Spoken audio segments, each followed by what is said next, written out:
എന്നോടൊപ്പം ഉള്ളത് കാക്കനാട് തുതീർ സ്വദേശി റിനീഷാണ്. റിനീഷിനെ പ്രതാപേന്ദ്രൻ എന്ന് പറയുന്ന നോർത്ത് പോലീസ് സ്റ്റേഷനിലെ CA ആയിരുന്ന പ്രതാപേന്ദ്രൻ അകാരണമായി ലാത്തി കൊണ്ട് മർദ്ദിച്ചിട്ടുണ്ട്. റനീഷ് എന്ന ഒരു മാൻ പവർ കമ്പനിയിൽ ജോലിയെടുക്കുകയായിരുന്നു. റനീഷ് എന്താണ് സംഭവിച്ചത്? ഞാൻ ഇതേപോലെ ഒരു മാൻ പവർ കമ്പനിയിലായിരുന്നു. സ്റ്റാഫിനൊക്കെ അന്വേഷിച്ചിട്ട് ഈ സൗത്തിലും നോർത്തിലൊക്കെ ചെല്ലാറുണ്ട് റെയിൽവേ സ്റ്റേഷനുകളിൽ.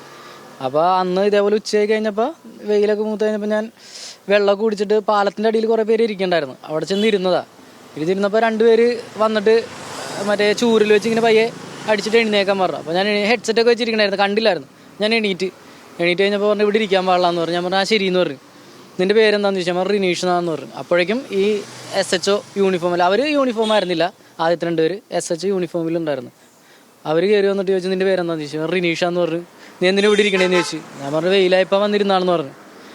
അത് ചോദിച്ച് നിൻ്റെ വീട് എവിടെയെന്ന് ചോദിച്ചു. പറഞ്ഞു കാക്കനാടെന്ന് പറഞ്ഞു. കാക്കനാടുള്ളവൻ എറണാകുളത്ത് എന്തിനാ വന്നതെന്ന് ചോദിച്ചു. പറഞ്ഞു എനിക്കറിയില്ലായിരുന്നു കാക്കനാടുള്ളവൻ എറണാകുളത്ത് വരാൻ പാടില്ലായിരുന്നു, ഞാൻ ഇവിടെ വെയിലായപ്പോൾ വന്നിരുന്നാന്ന് പറഞ്ഞു. അപ്പോൾ പറഞ്ഞു നിൻ്റെ പോക്കറ്റിൽ എന്താണെന്ന് ചോദിച്ചു. ഞാൻ പറഞ്ഞു ഹെഡ്സെറ്റിൻ്റെ കവർ ഇങ്ങനെ പൊങ്ങിയിട്ടുണ്ടായിരുന്നു, അതാന്ന് പറഞ്ഞിട്ട് അത് എടുക്കാൻ പറഞ്ഞു. എടുക്കണ സമയത്ത് പോക്കറ്റിൽ കൈയിട്ട് അത് എടുത്തുകൊണ്ടിരിക്കുന്ന സമയത്ത് ലാത്തിക്ക് ഒരു അടിച്ച്. അപ്പോൾ ഭയങ്കര വേദന എടുത്ത് ലാത്തി ഒടിഞ്ഞ്.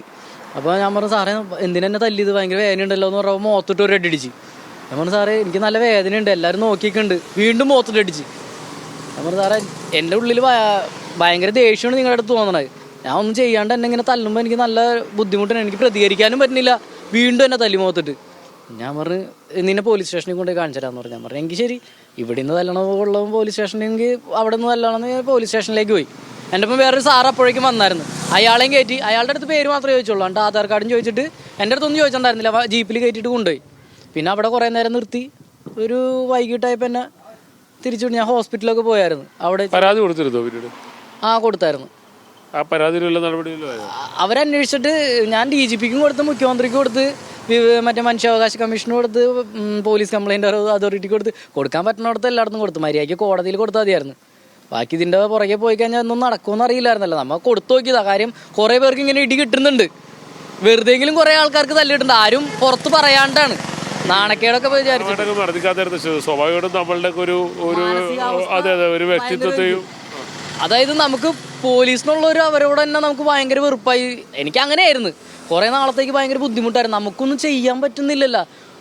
ആരെടുത്ത് പറയും എനിക്ക് തല്ലണം എന്നുണ്ട്. എൻ്റെ ഉള്ളിൽ മൊത്തം വൈരാഗ്യമാണ്, അവനെ എങ്ങനെയെങ്കിലും എനിക്ക് തല്ലണം, അങ്ങനത്തെ ഒക്കെ ചിന്തയായിരുന്നു കുറേ നാളത്തേക്ക്. പിന്നെ അതിൻ്റെ ഒരു നിസ്സഹായ അവസ്ഥയിൽ നിൽക്കാൻ നേരത്ത് സ്വാഭാവികമായിട്ടും നമ്മൾ അത് മുതലെടുത്തുകൊണ്ട് വീണ്ടും ആക്രമിച്ചുകൊണ്ടിരിക്കുന്നത്. അതെ, പറയുകയും ചെയ്തല്ലോ. ഞാൻ പറഞ്ഞു എന്തിനാണ് എന്നെ തല്ലണേന്ന് ചോദിച്ചാൽ അയാൾക്ക് തല്ലി ഇൻട്രസ്റ്റ് ആയി തോന്നുന്നു. ഭയങ്കര ഒരു ഹരത്തോട് ലഹരിയാന്ന് തോന്നുന്നു തല്ലണത്.